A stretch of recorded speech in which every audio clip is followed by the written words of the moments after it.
I have a very interesting guest. I have Teresa Rule here from the RNT Professional Services, which is basically a service servicing small business owners to specializing in cybersecurity assessments. And there's a whole lot more to it. Teresa is the president of the organization, and she will guide us today what RNT Professional Services is all about, who they're helping and who they're focusing on, and also what she's been learning along the journey. Teresa, welcome to the show.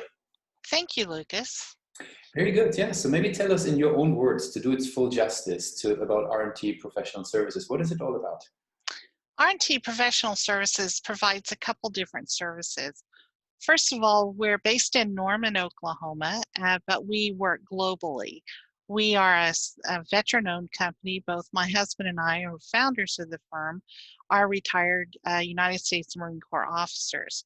We continue to serve because we understand there's a lot of battle, if you will, in cyberspace. So we continue to serve to keep people safe in cyberspace.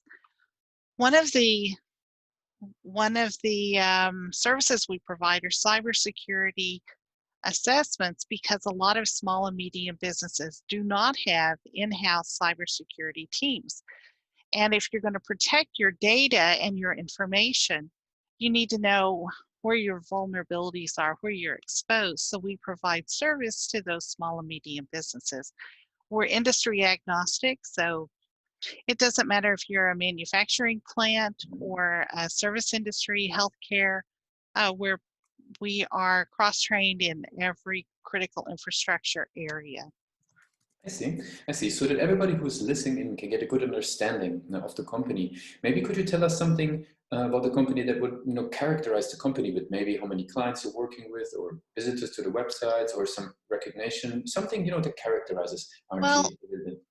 RNT has, in the United States, the Department of Defense has moved to a cybersecurity maturity model certification, and we are one of less than 120 firms in the planet that can provide those cybersecurity assessments for any DoD contractor, whether it's US-based or a foreign entity. And I think that speaks a lot of the expertise of our people. Most of our team are military veterans who bring their own situational awareness to every assessment we do. I would say a lot of people think that cybersecurity is IT based, and it is not. There is a flavor of IT, but a lot of it is common sense. And I say to people all the time, it doesn't matter how secure your computer is if you don't lock your doors at night. Yep. I mean, that's an example. But yes, I've been a Google employee myself for many years, and that's been one of the major things, always having that doors locked. Yes, I mean, it's just that most of it is common sense and understanding how to be aware of things. We've moved into a new area of service after COVID-19 basically shut down the entire planet, because people are working from home and they don't necessarily have secure home systems. Also, people are doing a lot of home improvement. They're remodeling their houses, they're getting new appliances, they're getting smart appliances and hooking them up to their home internet. So we've done a lot of outreach to people to say, if you're bringing in smart devices in your home, how to do that securely. So people, bad guys, cannot hack into you or compromise you.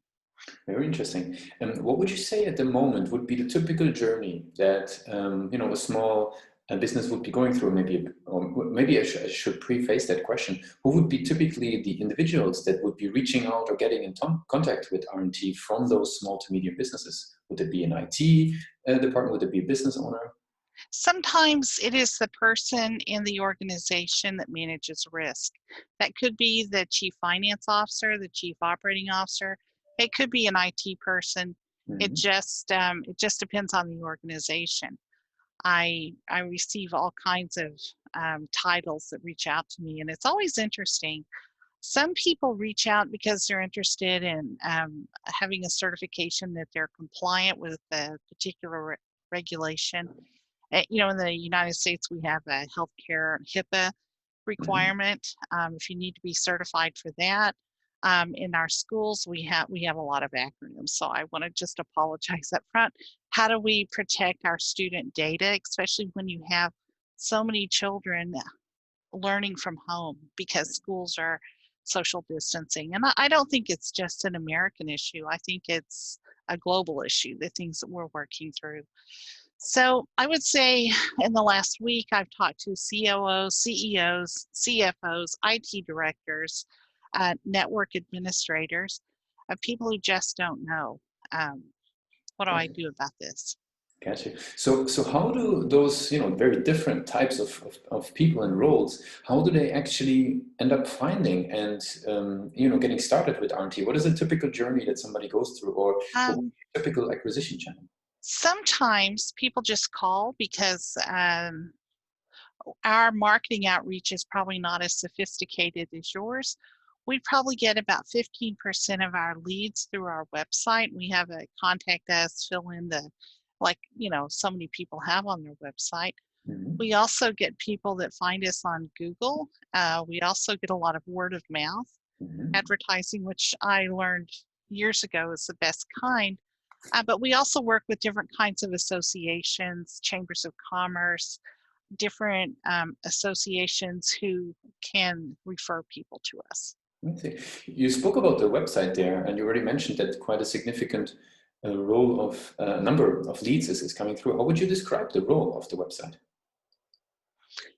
Well, I think that websites exist for two things, two purposes. One would be to provide sales through your website. Like if I wanted to buy a pair of socks, I could go to a sock company and browse and find the socks I wanted. But the other, and that would be great. We don't necessarily sell our services through our website. Instead, we post what is available. So the second purpose of a website is to provide legitimacy to your business or service. So I would say in our particular case, we educate our potential clients on what we do. So if they're interested in learning more, they contact us and we set up an individual conversation. During that time, we take in intake information, and sometimes we refer them somewhere else because we're not really what they need. Mm-hmm. I see. What would you say sort of is the strength of the website at the moment? You spoke about the legitimacy there, the information that is provided. What do you see as a strength of the website? Is it the ability to convert somebody once they come to your website to reach out to you guys? Is it, the quality of the request that you're getting, or the experience you provide? Like, where do you see a strength of the website at the moment? First of all, I want to say that I think every website on the planet continues to evolve and continues to improve. And I get a lot of people say, if only you would do this, it would be better. I think the strength of ours is it provides accurate information. It's not very flashy. It's just full of information. It doesn't have a lot of, I don't want to say what it doesn't have. It does provide information about what we do. And I think that's our strength right now. Could it be better? Absolutely. Yeah, I was just about to ask that. I would be curious. On the flip side, where do you see the biggest room for improvement? Like, did you already spot some areas where you think, okay, that would be really good to? Well, there's a lot of different kinds of people on the planet, and some are very creative. I know that earlier this year, my adult daughter told me there was a thing called a color wheel where you could see what colors go together. I didn't even know that existed. When we're putting information out, we put it out like technical people. And sometimes technical documents are not really fun or engaging to read. It's accurate, but it's not like enticing, if that makes sense. It's kind of like eating a ration bar or eating a good meal. You're still getting nourished, but you're not necessarily enjoying the process. I understand. And so I would say where we can improve is making our technical stuff more enticing. Gotcha. Very interesting. In terms of conversions, right, we have a lot of conversations in the podcast about conversion rate on the website, the amount of people that are coming who are then signing up. What have you done, or what you've learned in order to be able to increase the amount of people that actually get through? All right, now you're going to ask me like a semi-technical question. I know that just a few weeks ago, we talked to someone in California from the Google world. I could tell you where they were in California, but I'm lying because I don't remember.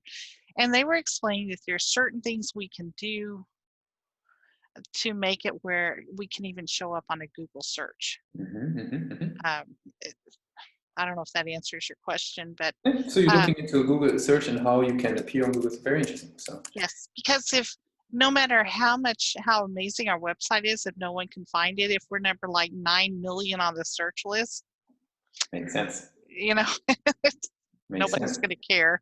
Let's come back to your assessments, right? And for everybody who's listening in, what would you say is sort of the main competitive advantage? You already mentioned you're one of 120 companies legitimized to actually, run it the way that you're doing. What would you say is a main competitive advantage for RNT?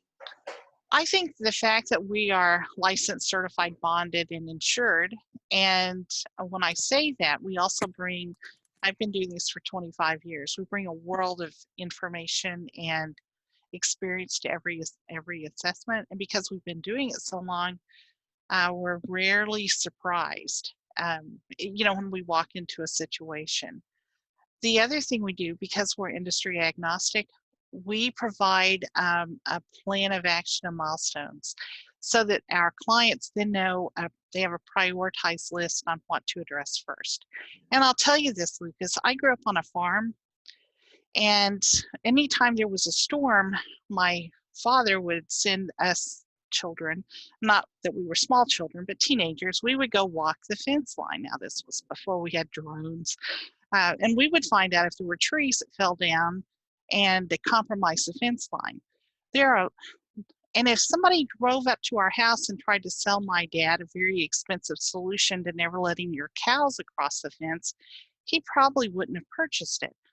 But in the IT world, there's all kinds of people that come up and sell a nice solution, but it may not be to the problem you have. So what we do is identify where the vulnerabilities are so that risk can be managed from an intelligent perspective. That's very, very insightful. If we would be looking behind the curtain a little bit of RNT, like how would be sales and marketing be structured at the moment? We have a couple of people that work in specific sectors. We do a lot of work in Native American communities, indigenous people, and they speak to those groups and pass information on. As you know, different market sectors have different rhythms to sales. Some are fast, some are slow. So that's one area. Another area would have to be with these DoD contractors. Others are just random calls we get, and we just follow up as appropriate. Gotcha. You mentioned the following up there. Before we start learning about you and your journey, maybe the last question on that, how would that be actually handled, right? If somebody's coming to your website, signing up on your page, like what happens next?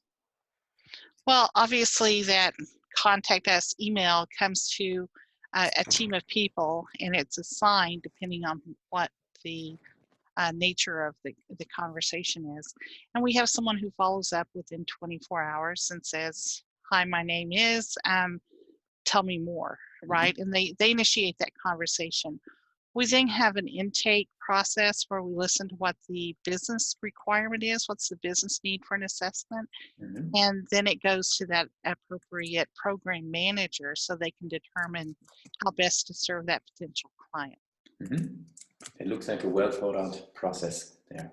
We're all process engineers, so we we do that. We just don't market ourselves like shiny people. Let's switch gears a little bit and talk about you as a leader, right? So what type of content do you consume? How do you educate yourself further? That's a great question. I like to listen to, I like to be part of the learning community from people that are actively working in cybersecurity.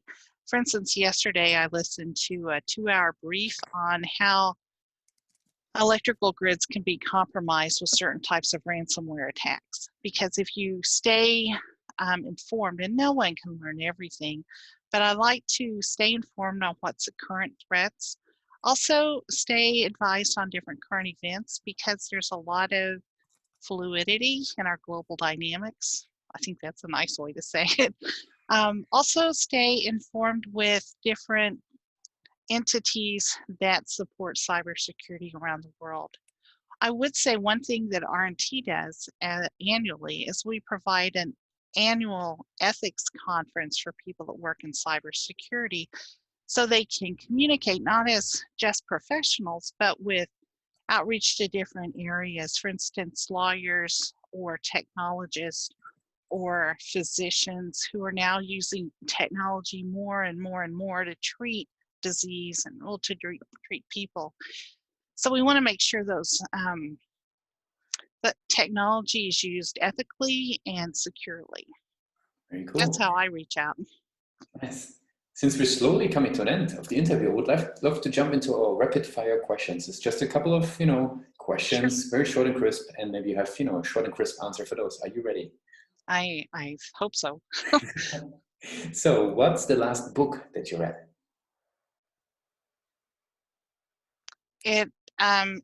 It's a Matthew Kelly book on inspiration. Mhm. What's the one single thing that your company is focused on the most at the moment? Our assessment maturities. Mhm. If there would be no boundaries in technology, what would be one thing you want to have fixed for your company today? Well, these are good questions. I actually would like our website to improve. What is the last thing that kept you awake at night about the company? Growth. Mhm. How we're going to restructure our growth as we Mhm. grow. Mhm. And the very, very last question would be, right? If today would be the very first day you're working on RNT professional services, what would be the one advice that you would give yourself? Keep an open mind and be very proactive. Very good.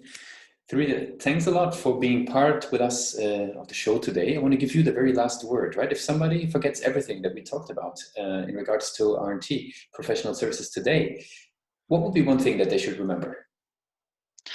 I think I would advise everyone on this planet to be aware of your situation and how technology affects your own lives. Thanks a lot for being part of the show. Thank you, Lucas.